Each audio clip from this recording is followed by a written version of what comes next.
Hello, folks. This is Terry here, coming to you from my grotto. It's Wednesday afternoon. Just had dinner, smoking in my Moretti mortar. Morta, I'm sorry.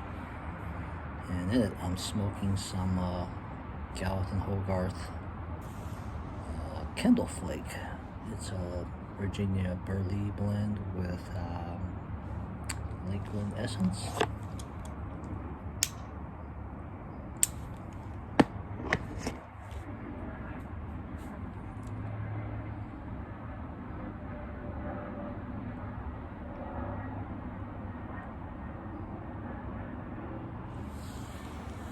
So this blend, this pipe doesn't have any filter. When I smoke it with the filter, it tends to be smoother, less harsh, and the sweetness of the Virginia really comes through.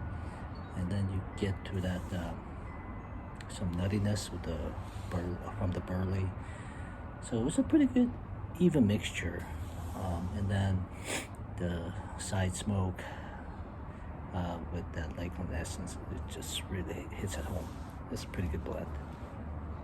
The moisture content of this, it comes a little wet as flake.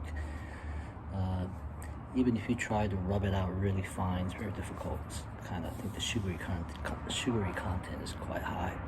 So basically just loosely break it and then pack it loosely to get the enough oxygenation for the proper burning.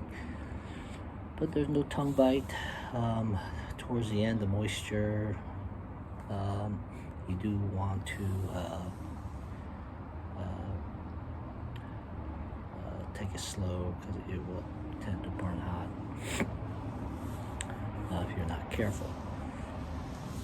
And other than that, it burns to a nice fine ash, and it's just can't go wrong with most of the Gallatin Hogarth blends.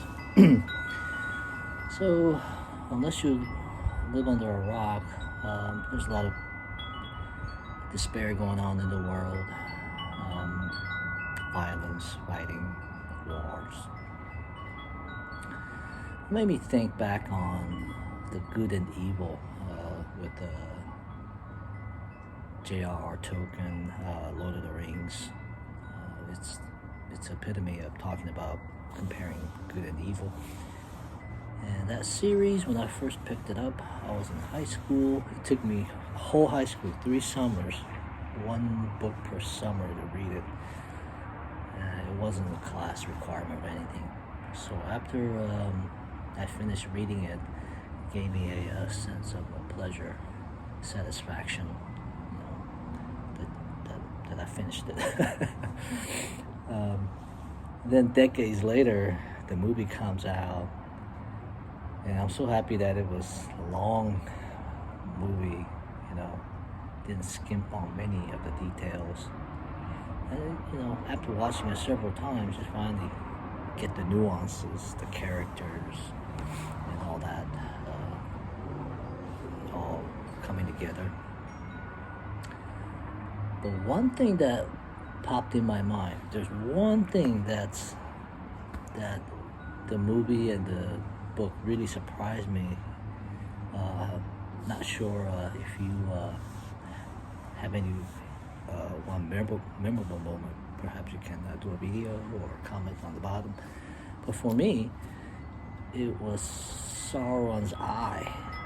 So when you read the book and kind of imagine what that was like, words was very hard to describe. It was like describing God, right? Like, what is God? Is it the sky? Is it the clouds? Above the clouds? Somebody's watching. But what? How does that look? But in the movie, with that tower, and the eye was a physical eye, with a kind of a snake eye look. And then when it senses a hobbit, it quickly focuses on the figure, and that was kind of drastic. It was kind of cool. When the tower fell, the eye just eviscerated. So conceptually, it was just fantastically, in my opinion, it was just conceptually, it was just done perfect. It was totally different than what one would imagine from the book. So I found that very interesting. So smoking a pipe, enjoying the backyard, just contemplating the good and evil in this world, just praying for peace. Words can't describe what's going on. Weighs heavily for those who care. Anyhow, I hope you get to enjoy your afternoon, hug your loved ones, tell them you love them, and I'll talk to you next time. Take care.